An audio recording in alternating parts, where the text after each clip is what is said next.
Assalamualaikum warahmatullahi wabarakatuh. Salam sejahtera untuk kita semua. Yang terhormat Ibu Retno Trihandayani, SE MSI CFPR, selaku dosen pengampu mata kuliah Komunikasi Bisnis. Di sini saya akan mempresentasikan hasil analisis saya terkait dengan tugas UTS. Yang pertama, kita akan membahas tentang profil PT Unilever. Di sini saya mengambil PT Unilever. PT Unilever ini merupakan salah satu perusahaan barang konsumsi terbesar di Indonesia, berdiri sejak tahun 1933 dan beroperasi di bawah naungan Unilever Group. Perusahaan ini memproduksi berbagai produk kebutuhan sehari-hari, mulai dari sabun, sampo, deterjen, hingga makanan dan minuman, dengan merek-merek terkenal seperti Lifebuoy, Sunsilk, Rinso, dan Bango.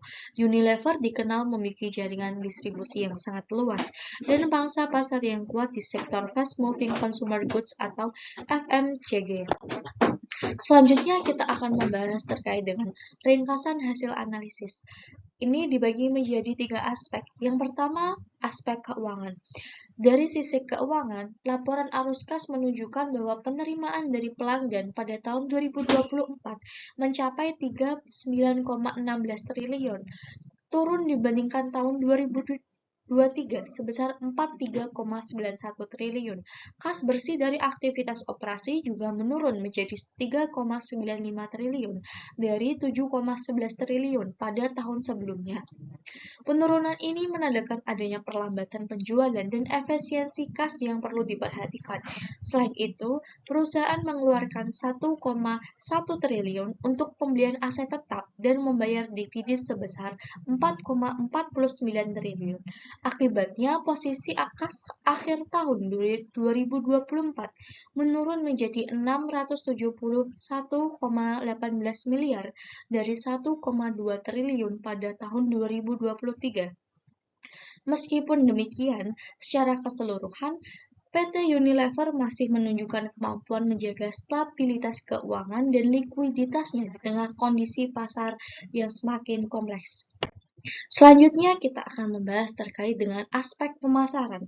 Dilihat dari aspek pemasaran, PT Unilever memiliki kekuatan utama pada portofolio produk kebutuhan pokok yang selalu relevan dengan masyarakat Indonesia.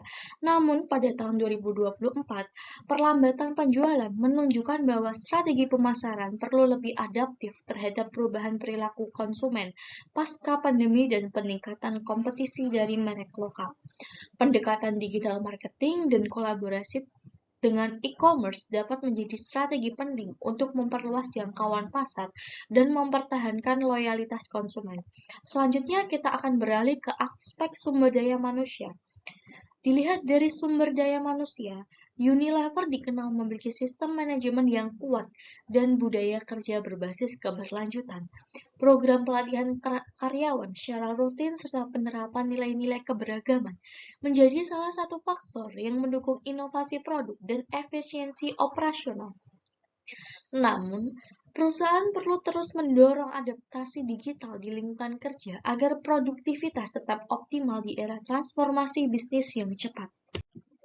Selanjutnya, kita akan membahas terkait dengan analisa SWOT. Yang pertama adalah stage, adalah memperkuat produk kebutuhan pokok, jaringan distribusi luas, dan kepercayaan tinggi dari konsumen. Kedua, tentang weakness, yaitu ketergantungan besar pada pasar domestik dan tekanan biaya bahan baku. Ketiga, yaitu opportunity, yaitu peningkatan daya beli masyarakat, pertumbuhan e-commerce, dan peluang inovasi produk ramah lingkungan.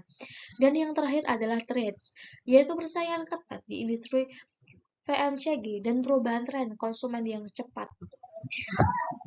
Kita dapat menarik kesimpulan dari PT Unilever berdasarkan hasil analisis, proses PT Unilever Indonesia dalam 1-2 tahun ke depan dinilai stabil, namun memerlukan perhatian khusus terhadap efisiensi dan inovasi. Penurunan arus kas operasional menunjukkan bahwa perusahaan perlu memperkuat pengelolaan modal kerja dan strategi penjualan untuk menjaga arus kas tetap positif. Meskipun menghadapi tekanan pada sisi pendapatan, PT Unilever masih memiliki fondasi bisnis yang kuat melalui merek ternama, basis konsumen yang luas, serta jaringan distribusi yang mapan. Selain itu, strategi pemasaran yang semakin berorientasi digital dan dukungan sumber daya manusia yang adaptif terhadap perubahan menjadi modal penting untuk mempertahankan posisi kompetitif perusahaan di industri FMCG. Dengan manajemen yang solid dan reputasi yang tinggi di mata konsumen, PT Unilever Tbk diperkirakan tetap mampu menjaga kinerja yang stabil dan berpotensi tumbuh secara berkelanjutan dalam jangka menengah, terutama jika kondisi ekonomi nasional terus membaik dan daya beli masyarakat meningkat. Adapun yang saya rekomendasikan untuk PT Unilever yang pertama, meningkatkan efisiensi operasional dan pengendalian beban produksi. Kedua, memperkuat strategi pemasaran digital dan inovasi produk yang sesuai tren pasar. Ketiga, menyeimbangkan kebijakan dividen dengan kebutuhan kas internal agar likuiditas tetap terjaga. Dan terakhir, terus mengembangkan kompetensi SDM agar adaptif terhadap perubahan teknologi dan perilaku konsumen.